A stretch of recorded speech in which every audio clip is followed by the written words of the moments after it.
xoreynta 12 abriil gaar ahaan guutada koobaad guutada labaad iyo cutubyada danab waxaa maanta guul weyn aad u ah inay halgankii socday bisha iyo 12 casho ay natiijo la taaban karo oo ummadda Soomaaliyeed ku farxi karto ay ka gaareen taasoo ay ku xoreeyeen deegaan gaaraya ilaa iyo 100 kiiloomitir laga soo bilaabo inta ka shishaysa warciisa ilaa cali fooldheere ilaa iyo inta wabiga jiinkiisa dhulka maanta magaaladan aan joogno muuqaal ahaan waa magaalo yar waa tuulo laakiin waa magaalo istiraatiiji ah oo ka muhiimsan tuulooyinka degmooyinka xagga dhaqaalaha waxayna cadowga al-shabaab u lahayd istiraatiijiyad ballaaran oo xagga dhaqaalaha iyo xagga milatarigaba waxay isku xirtaa gobolka Hiiraan iyo gobolka Shabeellada Dhexe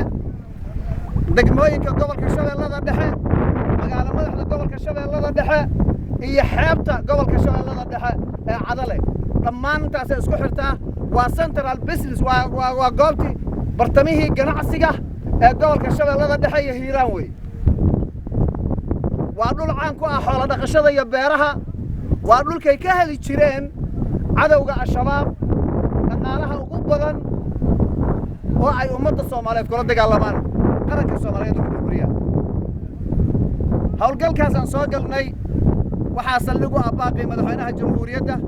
iyo go'aankii ra'iisul wasaaraha iyo xukuumadda oo ahaa in caasimadda la nabadeeyo cadowgana laga xoreeyo gobollada Soomaaliya si mar labaad ummadda Soomaaliyeed lugaheeda isugu taagto loona soo celiyo qarannimadii sharaftii iyo ciisigii ummadda Soomaaliyeed hawshaasna waxaa u xilsaaray ciidanka xoogga dalka Soomaaliyeed ciidankaas xoogga dalka Soomaaliyeed oo kaashanaya noocyada kale ee ciidamada qalabka sida iyo shacabka wadaniyiinta ah geesiyiinta ah ee ku nool gobolka Shabeellada Dhexe iyo guud ahaan gobollada Soomaaliya waxay ku gaareen guul aad u ballaaran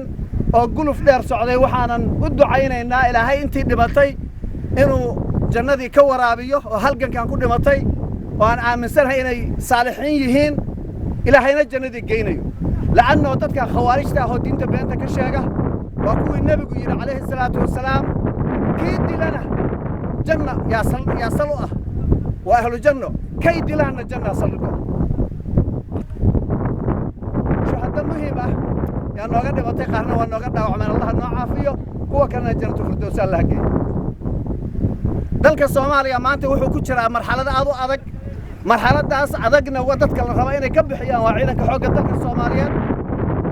oo ay horkacayaan saraakiisha xoogga dalka Soomaaliyeed waxaan rabnaa inaan mar labaad isku xirno dhammaan gobollada dalka ee Soomaaliya xoogga dalka Soomaaliyeedna ciisigii iyo haybadii ku lahaa qaaradda Afrika iyo geeska Afrika oo mustaqbalka dhow la soo noqdo abaabulkeennii iyo diyaargarowgeennii dagaalku oo soo bilowday muddadaas halganka dheer soo galay muddada dheer aan soo garaacaynay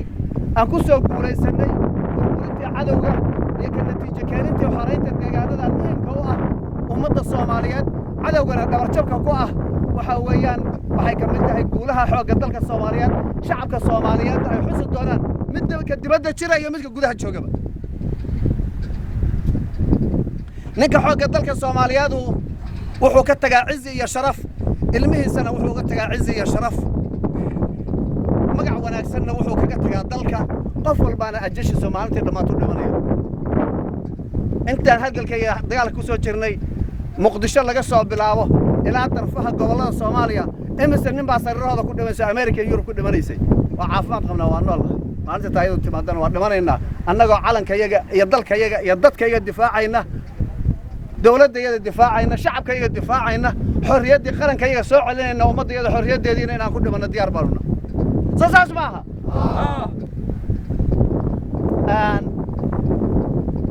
intaas saakayto aan halkaan isugu nimid hawlgalkii wejigiisa koowaad waa noo dhammaaday wejiga labaadna waa insha allahu tacaala waa la geli doonaa gobollada ka mid uu noqon doonaa ama Shabeellada Dhexe ha noqdo ama Shabeellada hoose ha noqdo ama Hiiraan ama Galgaduud ama gobol kasta ha noqdo marna halganka ma joojin doono dagaalkana ma joojin doono ilaa al-shabaab aan ka xoreyno dhammaan mantiqada Soomaaliya sharaftii iyo ciziga xoogga dalka Soomaaliya iyo shacabka Soomaaliyeed aan soo celin dadku markay halganka dabaqiga ku jiraan waxa ka hor yimaada dhibaato badan oo xagga nolosha ah dhibaato badan oo xagga facility iyo logisticada ah laakiin wadaniyada iyada noo saamaxaysa ninna wax uga rabno dalkayga inaan xoreyno qofna wax kaga raadin mayno dawladana waxaan leenahay taakuleynta iyo logisticada waxaan heli kartaa noo keena waa ku mahadsantihiin shacabkayaga iyo xoolahayaga iyo dhulkayaga nagu filan asagaan cunaynaa asagaan ku noolaanaynaa annagoo qaawan baan difaacaynaa annagoo cagacad baan difaacaynaa annagoo dhar qabnaan difaacaynaa annagoo kaba qabnaan difaacaynaa annagoo gaajaysan baan difaacaynaa annagoo dhalagsan baan difaacaynaa dalkayga meesha laga tagana waa barwaaqo si cizi iyo sharaf lahan shacabka Soomaaliyeed ee wadamada dibadda jooga ku nool dalkiinii cadow baa degay al-qaacida iyo al-shabaab la yiraahdo xoogga dalka Soomaaliyeedna boqolkiiba 80 waa ku guuleysteen inay xoreeyaan doorkiinii baa la idinka rabaa baan leeyahay waxaan rajaynayaa caawa in caalamka Soomaalida ku nool North America iyo Europe iyo Australia iyo meel walba adduunka ka nool ay dhageysan doonaan dal gudihiisa ku jira xoogga dalka Soomaaliyeed hadduu waayo shacabkiisa oo wadaniyiina oo dibadda daaqil jooga guul ma gaari karo shay kuma jiro waa inay taageeradooda cod ka helaan waa inay taageeradooda dhaqaale helaan waa inay guwaabintooda helaan waa inay banaanbaxyada lagu taageerayo gobollada degmooyinka ay ka dhacaan xoogga dalka guulihiisa lagu taageerayo waa inay dhacaan xoogga dalku ka socon kara taageero dhaqaale looga baahan yahay taageero shucuur iyo wadaninimo looga baahan yahay dhammaan shacabka Soomaaliyeed taas looga baahan yahay xoogga dalka Soomaaliyeed maskaxdiisa iyo xooggiisu waa shacabka Soomaaliyeed dawladdeedu waa dadaalaysaa runtii waa dadaalaysaa walina dalku lugihiisa iskuma taagin oo dhaqaale dhamaystiran ma soo gelin laakiin saacad kasta madaxweynaha iyo ra'iisul wasaaraha iyo xukuumaddu kama baxaan isheeg telefoonada kama baxaan xaaladeenana si toos ah ula socdaan waxayna yiraahdeen waa soo degaynaa waxaan airport ma leh cali fool dheere magaalo dadku waxay madaxdu u maleeyeen magaalo weyn oo airport weyn leh airport ma leh baan iska joogaan annaga ayna matalna xoogga dalka Soomaaliyeedna waa ogyihiin doorkaad u haysaan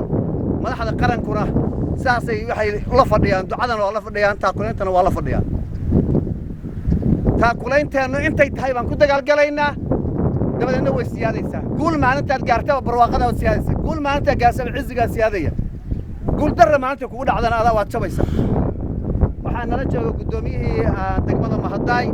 oo mantiqadan hadda aan ka dagaalamayna inteeda badan asaga ay hoos imaanaysay waxaan waasna u jecel yahay inuu ciidanka xoogga dalka Soomaaliyeed hambalyo u soo jeediyo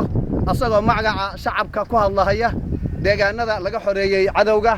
gaar ahaan cali fool dheere qurac madoobe warciise aqabduco iyo inta la halbaasho oo kale asagoo magaca shacabka ku hadlaya inuu xoogga dalka Soomaaliyeed u soo jeediyo